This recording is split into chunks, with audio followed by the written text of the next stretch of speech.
The sound of that heavy iron gate slamming shut was louder than a gunshot. Boom! Just like that, I was on the outside. 10 minutes ago, I was Mrs. Mike Dlamini. I was the queen of a Sandton mansion. I had a walk-in closet full of Gucci, a husband who paid for everything, and a sister I used as my personal maid. Now, I am just a woman standing on a dusty pavement with 2 screaming children and 3 suitcases. If you are wondering how a queen becomes a baker in 10 minutes, look at the papers flowing across the lawn behind that gate. DNA results. I thought I was smart. I pinned another man's children on my wealthy husband because he was desperate for an heir. I stole my sister Nobusle's happiness because I thought she was too weak to fight back. I thought I had won the game of life, but I forgot one thing. Lies have an expiration date, and mine just got expired. The Uber driver looked at me impatient. "Ma'am, where to?" I looked at my boys. They were crying for their daddy, but their real father was across town. Tammy, my university sweetheart, the man I dumped because he was broke. I told myself, Tammy loved me. He cried when I left him. Surely, if I bring him his sons, he will take me back. We can be a family. I wiped my tears. "Take us to Soweto," I told the driver. I thought I was going to a safe haven. I was driving into a wall. When we pulled up to Tammy's mother's house, I expected a shock.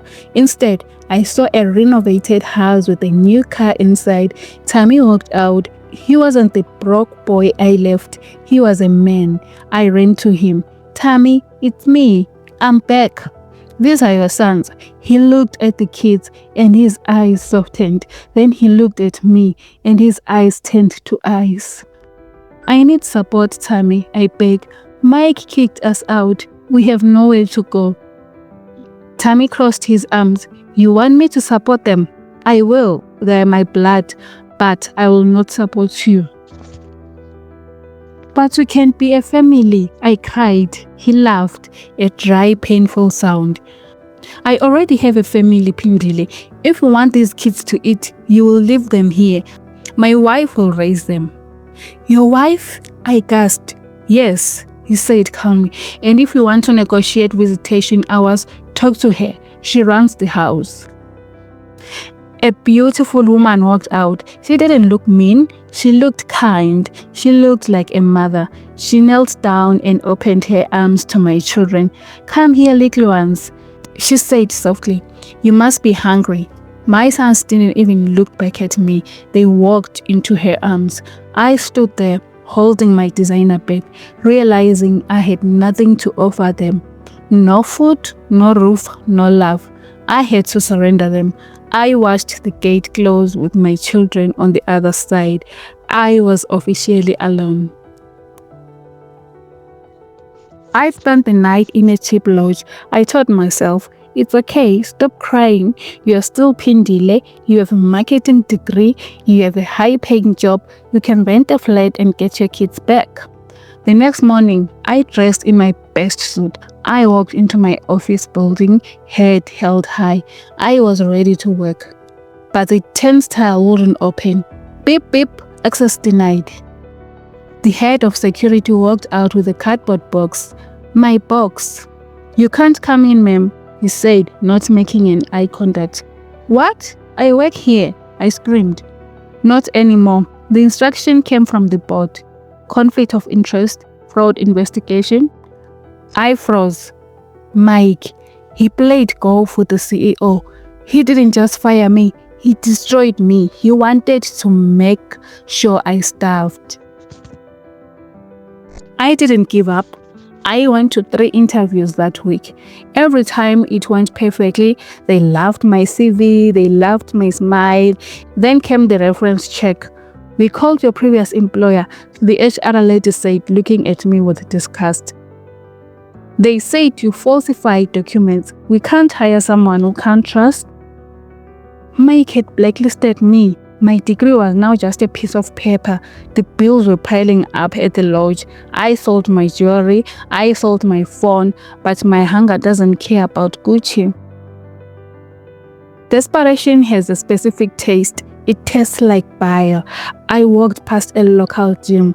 There was a sign, cleaner wanted, immediate start. I looked at my manicured hands. I thought about Nobuhle. I used to laugh at her when she came home smelling of bleach. I used to say, I will never scrub a floor. I walked in. I need the job, I whispered. The manager looked me up and down. It's hard work, Sissy. Can you handle it? Yes, I lied. They gave me a heavy industrial mop and a bucket of chemicals. I went into the locker room. I didn't know the ratio of water to soap. I poured too much soap. The floor became a slippery bubble mess. I tried to wring the mop, but my wrists were weak. I broke a nail. A painful bloody tear. I was crying as I pushed the dirt around. I didn't know how to sweep properly. I was leaving streaks everywhere. The manager walked in. He wanted me to strut for 2 minutes. He didn't even shout. He just shook his head. Sissy, he said, look at you. You are holding that broom like a snake. You have soft hands. You're wasting my time. Get out. I walked out of that gym, smelling of cheap soap and failure. I sat on the cup and finally understood. Nobuhle wasn't just a maid. She was a warrior. She had skills. I never bothered to learn because I thought I was too good for work. I had one number left to call. My hand was shaking as I dialed. Nobuhle, I whispered. There was a long silence. Then her voice, calm, distant, but not cruel. Pindile, are you okay? I broke down. I told her everything. I told her I was hungry. I told her I failed. Nobuhle listened. She didn't laugh. She didn't say, I told you so. I love you, Pindile, she said, but you cannot come here. My peace is too expensive and I cannot let you break it again. You must stay away. My heart sank, but she continued. I have a client, a strict woman. She's looking for a live-in helper. She is willing to train someone from scratch. I vouched for you. It's minimum wage. Take it or leave it. I took it. I had no choice. My new boss, Mrs. Zondi, was not like Nobuhle. She didn't smile. She didn't care about my degree. This floor has tricks, she would say, pointing a stern finger. Do it again. For the first month, I cried every night. My back ached. My knees were bruised from kneeling. My hands, once soft and manicured, became rough and dry. Mrs. Zondi wasn't lenient. If I woke up 5 minutes late, she dogged my pay. If I burnt the toast, I ate it dry. But something happened in that third month. I stopped crying and started scrubbing. I learned how to mix the soap properly. I learned how to iron a shirt to crisp it could cut paper. One day, Mrs. Zondi walked in, checked the floor, and nodded, "Good job, Pindile." That small compliment felt better than any luxury car Mike ever bought me. I was learning the dignity of labor. I was becoming the woman Nobuhle always was. I stayed there for a long time. I saved every cent.